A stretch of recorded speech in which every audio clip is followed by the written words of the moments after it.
জীবনে প্রথম কোয়েল পাখি ভুনা খাবো আজকে। তো আসসালামু আলাইকুম, সবাই কেমন আছেন? কোয়েল পাখি ভুনা করার জন্য সব কিছু রেডি করে মশলা বেটে নিচ্ছি। দেখতে পাচ্ছেন আমি এখানে আদা, তারপর হচ্ছে রসুন, পেঁয়াজ আগেই বেটে নিয়েছি।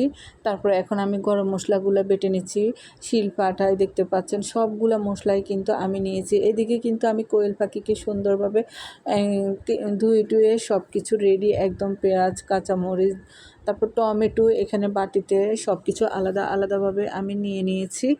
তো এখন আমি কিন্তু পাতিল বসিয়ে দিয়েছি, আর পাতিলের মধ্যে সরিষার তেল দিয়ে সরিষার তেলকে গরম করে এখন আমি পেঁয়াজগুলোও দিয়ে দিলাম।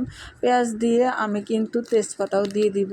তো তেজপাতা আর পেঁয়াজ যতক্ষণ না পর্যন্ত লাল হতে থাকবে ততক্ষণ পর্যন্ত আমি এগুলা নাড়াচাড়া করে যাব।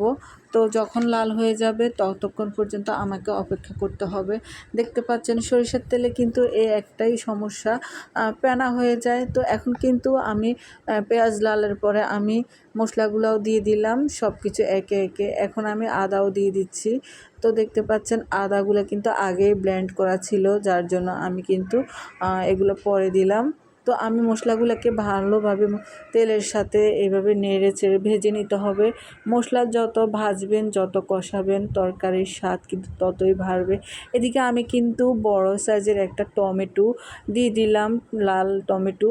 এতে করে ঝোলগুলো অনেক ঘন হবে এবং তরকারির কোয়েল ভুনার কালারটাও কিন্তু অনেক ভালো আসবে। তো আমি কিন্তু মরিচের গুঁড়া, হলুদের গুঁড়া, লবণ ওটাও কিন্তু অ্যাড করে দিলাম, সাথে কিন্তু ধনিয়ার গুঁড়াও দিলাম। এখন ভালোভাবে নেড়ে চেড়ে আমি এগুলাকে তেলের মধ্যে কষিয়ে নিচ্ছি। তারপরে আমি পানি দিয়ে দিব। তো পানি দিয়ে আমাকে আরও ভালো করে 15 মিনিটের মতো কষিয়ে নিতে হবে। যত বেশি কষাবো তত বেশি কোয়েল পাখির ভুনাটা মজা হবে। তো এখন আমি কিন্তু পানি অ্যাড করে দিলাম, আবার নেড়ে চেড়ে আমি ঢাকনা দিয়ে দিব। তো দেখতে পাচ্ছেন এখানে কিন্তু কালারটা কিন্তু অনেক সুন্দর এসেছে, অনেক গ্রান বেরিয়ে গিয়েছে, যেহেতু আমি সবগুলা শিলপাটায় বেটে নিয়েছি মশলাগুলা। আসলে প্যাকেটের মশলায় কিন্তু তেমন মজা হয় না, আমরা সব সময় কিনি আর কি। কিন্তু যখন কোনো কিছু মশলা বেটে আপনি রান্না করবেন সেটার কিন্তু আলাদা মজা আপনি পাবেন। তো দেখতে পাচ্ছেন আমি কিন্তু এখানে মশলাগুলো ভালোভাবে নেড়ে চেড়ে কষিয়ে নিলাম। এখন আমি কোয়েল পাখির গোছগুলো দিয়ে দিব। তো হাতে দিয়ে দিচ্ছি, যেহেতু এখানে কিছু পানি আছে, তো পানিগুলো সরিয়ে আমাকে দিতে হবে।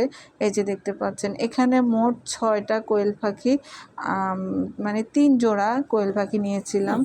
তো এখন আমি আস্তে আস্তে সবগুলো কোয়েল পাখি পাতিলের মধ্যে দিয়ে দিলাম, দিয়ে তারপর আমি